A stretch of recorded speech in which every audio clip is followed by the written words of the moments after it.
Meus queridos, a paz do Senhor, eu sou o diácono Cláudio Machado e esta é mais uma das nossas pequenas reflexões com base na leitura diária da revista Lições Bíblicas da CPAD, a lição dos adultos, neste primeiro trimestre de 2022, que tem como título A Supremacia das Escrituras e como subtítulo A Inspirada, Inerrante e Infalível Palavra de Deus. A próxima lição será a lição de número 4, que falará sobre a estrutura da Bíblia. A Bíblia está organizada, estruturada. É preciso nós compreendermos essa estrutura ou não conseguiremos compreender, interpretar corretamente o texto sagrado. E a leitura de hoje, terça-feira, está na Carta aos Romanos, do capítulo 1, no versículo 2. A epígrafe aqui diz: os textos inspirados são chamados de Santas Escrituras. Vamos lá. Assim está o texto lido a partir da Bíblia, versão King James. Romanos capítulo 1, versículo número 2. O qual ele havia prometido anteriormente por meio dos seus profetas nas Escrituras Sagradas. Vou ler a partir do versículo 1. Paulo, servo de Jesus Cristo, chamado para ser apóstolo, separado para o Evangelho de Deus, o qual ele havia prometido anteriormente por meio dos seus profetas nas Escrituras Sagradas. Isso no versículo 3 você vai ver que fala-se de Jesus Cristo. Mas o nosso foco é mostrar que Paulo, o grande erudito, o grande conhecedor do judaísmo, do helenismo de uma forma geral, da filosofia grega, do direito da época, pois ele era cidadão romano e conhecia muito bem essa questão. O grande Paulo, criado aos pés de Gamaliel, fazendo uma análise do texto bíblico, Paulo que rebateu as heresias, o Paulo que rebateu os falsos mestres, os falsos ensinos. É preciso nós conhecermos esta referência de Paulo. Ele escreve a carta aos Romanos no final da terceira viagem missionária. Já passou por muita coisa aqui quando ele escreve essa carta. Neste momento ele já tinha experiência sobrando. Ele escreve a carta aos Romanos e começa ela dizendo que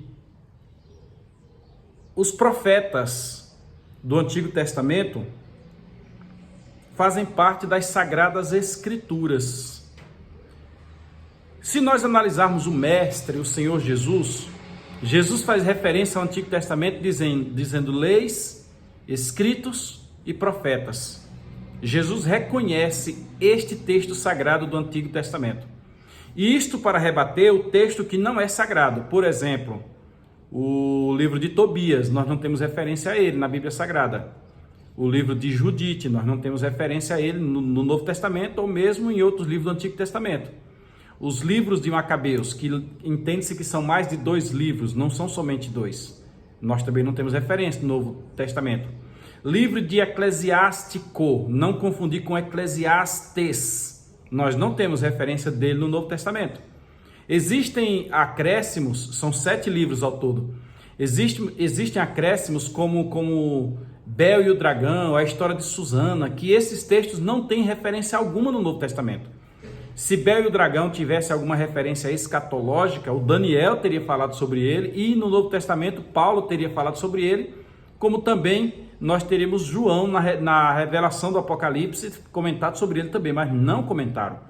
Nós teríamos de repente profetas como Zacarias, que são pós-exílicos, Ageu, Zacarias e Malaquias. E Zacarias fala da questão escatológica e não tem referência a Bel. Desta sorte, nós temos que estes textos são apócrifos, são textos de difícil interpretação, são textos que não têm uma comparação na Bíblia Sagrada, porque os livros do Antigo Testamento, eles são corroborados por outros livros do Antigo Testamento e são corroborados por livros do Novo Testamento. São corroborados por Paulo, são corroborados em todas as cartas de Paulo, no Atos dos Apóstolos, nos Evangelhos e assim por diante.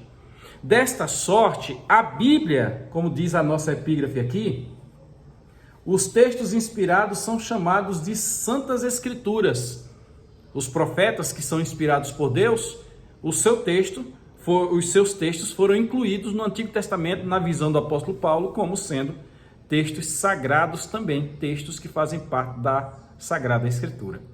Isso dá muita satisfação porque nós temos um livro que dizemos que é um livro santo, sagrado, inspirado, inerrante, infalível, e a cada instante que nós lemos a Bíblia, nós só confirmamos isso porque nós temos nas mãos as Sagradas Escrituras.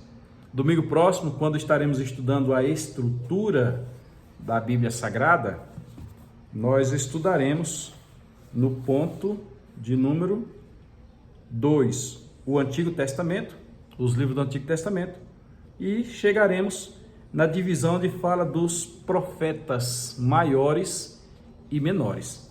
Percebeu que não dá para perder esta aula? Deus te abençoe. Até a próxima, em nome de Jesus.